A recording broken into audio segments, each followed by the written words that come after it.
I used to work the night shift at Walmart back when they still had a 24-hour store in my town. This was about 4 years ago before they cut the hours. I was working from midnight to 8 a.m. stocking shelves. It was a decent gig, quiet for the most part. Between 2 and 4 a.m., the store was practically dead. The night manager would stay in the office, 2 or 3 of us would be on the floor stocking, and maybe 1 or 2 random late-night customers would wander in.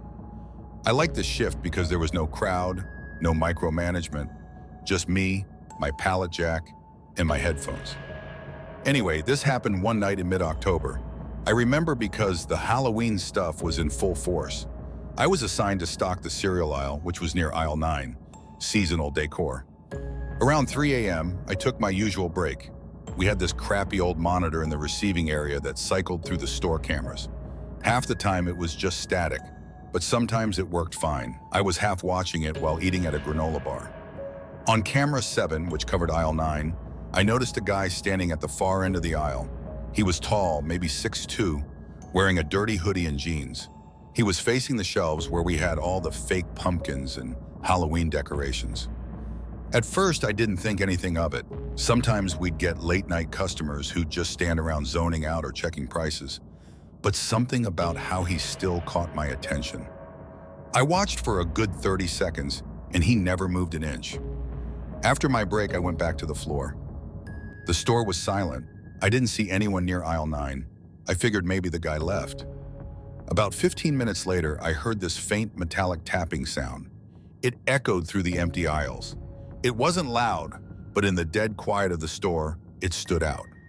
At first, I thought it was one of the maintenance guys, but when I walked over, nothing.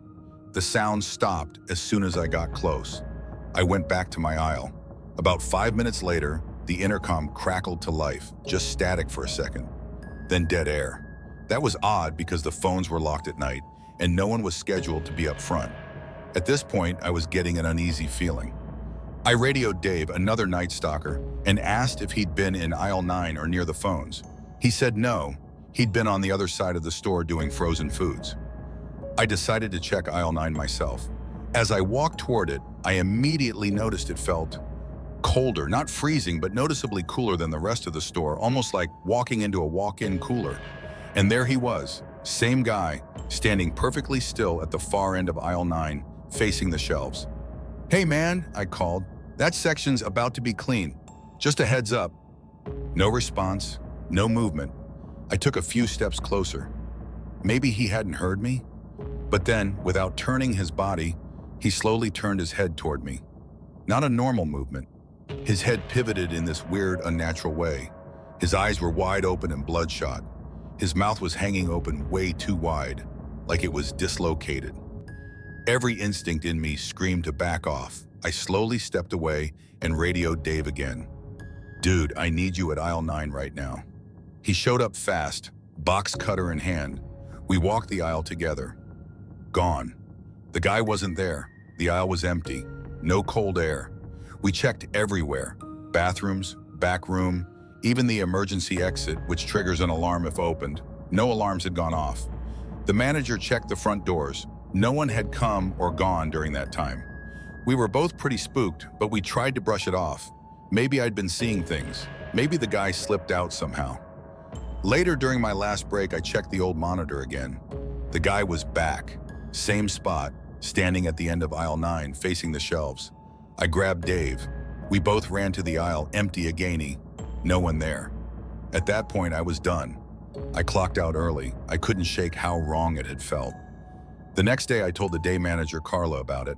I expected her to laugh, but she got really serious. "You're not the first one," she said quietly. "We've had a few night workers report seeing someone like that. Always aisle 9, always after 3 a.m. We've even caught him on the old cameras, but never on the new system. He doesn't show up in the digital recordings." She pulled out an old printed screenshot from a few months back. Same guy, same hoodie, standing in the exact same place. I switched to morning shifts after that. I never saw him again. But every year when October rolls around, I think about that night, and I still wonder who or what I saw in aisle 9.